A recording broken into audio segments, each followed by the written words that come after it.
Welcome to Ready, Set, Roam with Ken and Diane. He's Ken. That's Diane. Today we're going to share 5 things that we are having trouble adjusting to in our new slow travel journey.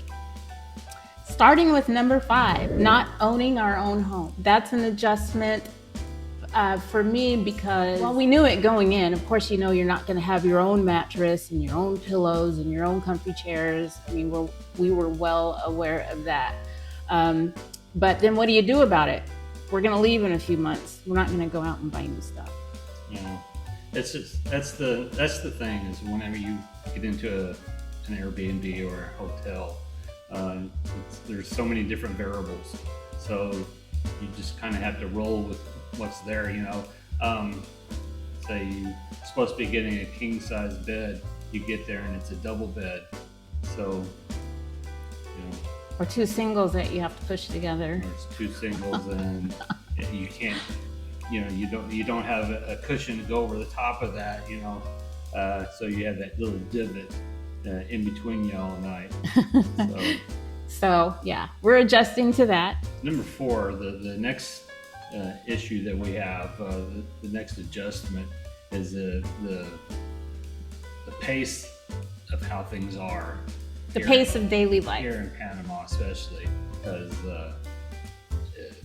it's a little bit slower. They might come in and say, hey, today we'll be here and do something for you at noon. Now, that could be noon today, could be noon tomorrow. Right, and you know that happened to us. Yeah. They do a gas inspection on all these apartment buildings, condo buildings, whatever you want to call it, every 3 years. And so we just happened to be the lucky ones to be here on the 3rd year. So we had gone away on a trip to Boquete, and when we came back, we didn't have any hot water. It turns out that they turned off the gas lines for their gas inspection. We were without water not 1 day, not 2 days, not 1 week, not 2 weeks, but 3 weeks. We were making hot water in our coffee pot all day long for washing dishes, for washing our hands. We would pour the water into a little tub so that we could take our shower. Yeah, it was quite time consuming just to try to get stuff done. You really don't know what you got until you don't have it, you know, and the 3 weeks without having hot water was really an eye-opener. And I had the flu.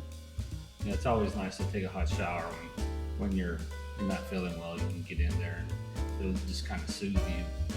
That and, you know, germ control, you know, keep hot water, sterilizing everything, sanitizing everything. It was rough.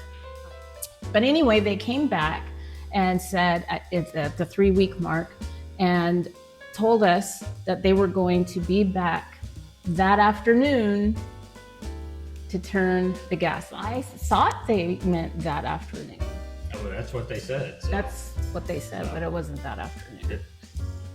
It was about 3 days later, actually, so when they came back. So the pace of daily life, you go to the grocery store, they're going to take their time and ring up your groceries because they have no reason to really hurry like we do in the United States. Everything is chop, chop, let's go, productivity, this and that. It's different here, and it's not a complaint. It's just different. So it's an adjustment for us. Number 3, not driving. With not having our own vehicle, we're pretty reliant on either Uber, which is they're all over the place here. You can get one pretty quickly, and they're pretty cheap. But you know, at the end of the week, that all adds up. And so,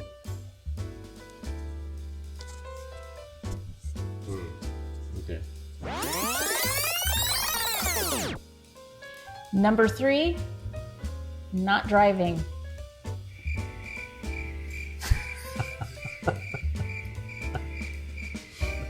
At all. At all.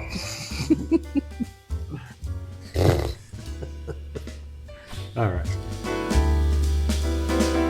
The next is not driving. Don't have our own vehicle, so we're pretty reliant on Uber to get us to and from. It's either that or we're going to be walking to the store, down to the mall. The exercise is great. You know, we don't mind walking to the store and then catching an Uber back. But my thing is, at home, on a moment's notice, if you needed to go somewhere, you could hop in your Jeep whenever you wanted, or your truck, whatever, and just go. It's an adjustment to when you're here and you're like, oh, I need milk. Oh, wait, I don't have a car. Okay, we got to call an Uber. Oh, wait, we got to put on our rain boots and we got to, yeah. So that's an adjustment. Number 2 would be the language barrier. We took the time to learn a little Spanish before we got here. One of us more than the other did. And and so we, you know, and I took a little bit of Spanish in school. So I got a little refresher. I knew the basics. I mean, the real basics, like down basics. Basics.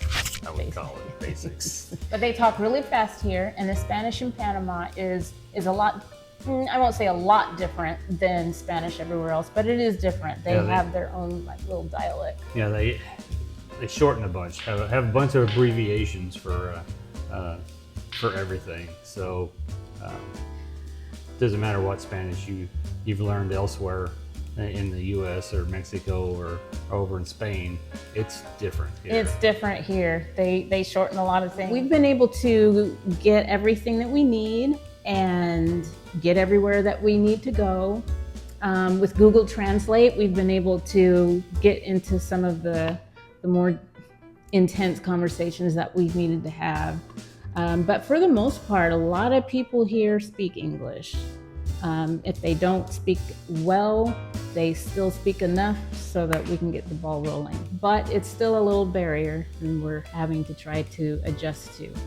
Yeah, they understand what Google Translate is, so they'll even break it out before we do sometimes.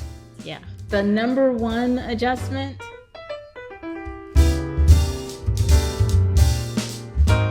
Adjusting to our new budget parameters, it's you know, locking down and staying within this limit.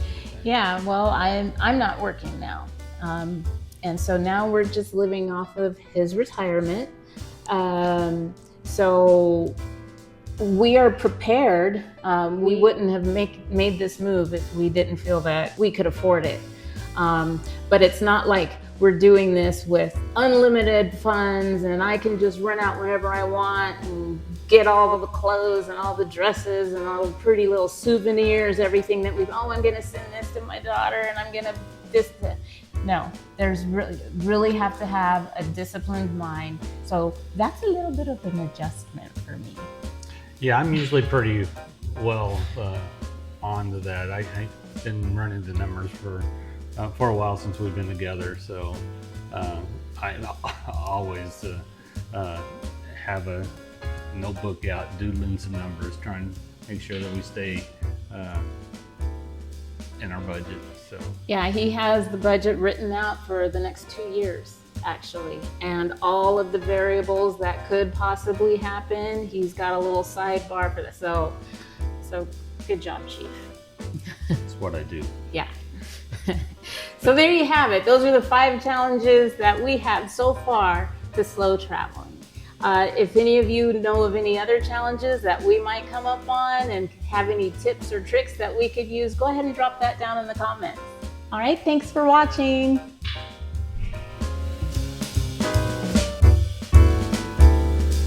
Stop and then you look at it and see. I know, that's what I'm doing. I'm saying something so we can Are you sure? stop. Are you sure you're saying something? Microphone check. 1, 2, 1, 2. Check, baby. 1, 2, 1, 2. Hey. Give me some instructions. Edit. Edit. 5, 4, 3, 2, 1.